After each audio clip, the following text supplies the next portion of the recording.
One of the great things that people do, and even myself, we overwork sometimes. It's not always a fact, and it seems to happen when we have really complex scenes, like the one behind me. Sometimes we just get so caught up in the detail, and I've been sort of mentioned that I hate detail, but that's actually quite the opposite. I love detail, or putting the details in, the important things in, but it's really when we try and get that little too much. It's also where and normally when. And the when normally means putting the detail in at the end of the painting, not trying to get too much in at the start. Remember, this is an approach, it's not the approach. There's quite a few.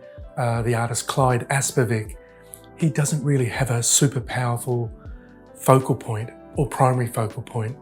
And you'd look at his work and you would sort of think, oh geez, where am I looking? But it's much subtler than what I normally would like to look at. So if we're taking a look at this painting, you'll see it's a scene of Whitby in Yorkshire in the northeast coast of England, just below Newcastle. Great subject. It has all the classics of 3 layers: background, mid-distance, foreground. And I think when I analyse it back, there's great distance, mid-distance, but I think I didn't quite keep the viewer's eye in that foreground. So we have to make sure we're always putting all the basics in, the golden mean. So I've got the 3 focal points, foreground, and with this one, my focal point is probably a little central, but with the shadow and this, I can tie it together. But I think with this one, it's more of a tonal problem. I remember when I was painting it, I didn't really get a dark enough, warm enough underpainting. So when I came to do the foreground, I didn't get that tonal bounce. It didn't sort of ring true. It didn't get that strength that I normally would like, or I was aiming for.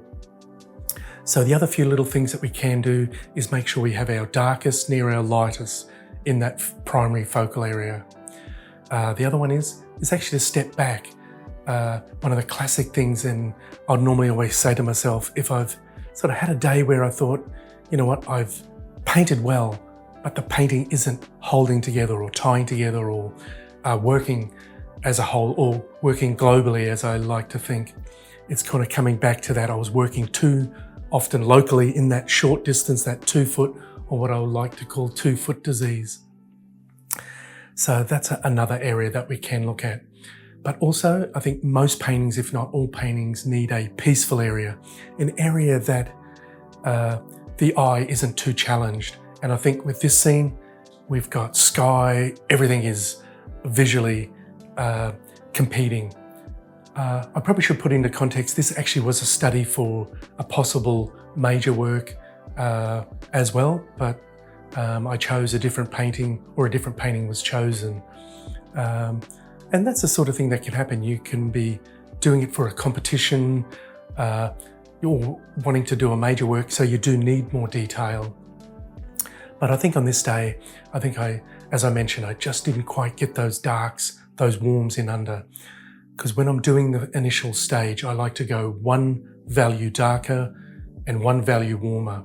And I think I didn't quite get that underpainting correct. So if painting is a type of activity, it is like walking a tightrope. Sometimes one slight little move the wrong way or loss of balance, and then everything can come falling down. So I think that's enough with this guy. Let me bring up a painting that's equally as challenging, but also I think I've resolved the problems with this one.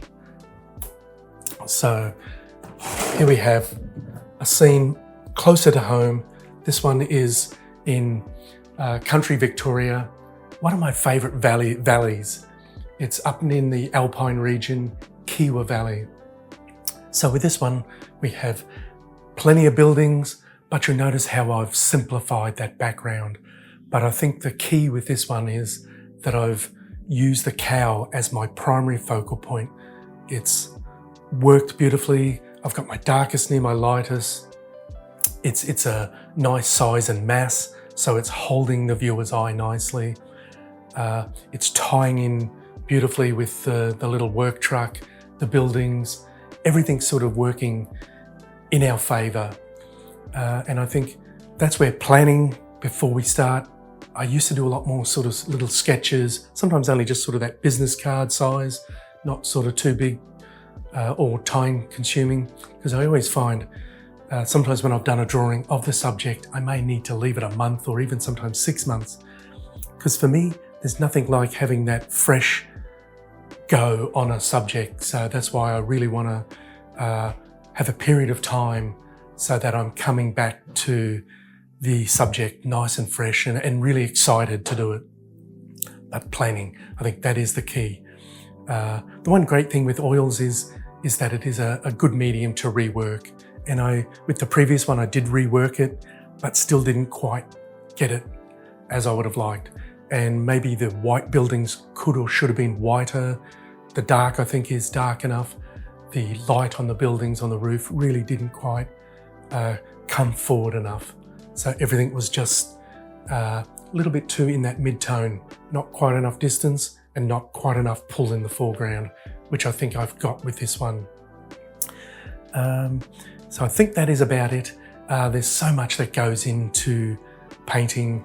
We can even use sort of colour to enhance an area, to make an area visually more important. So I think I'll leave him at that. Thanks for watching. All the best.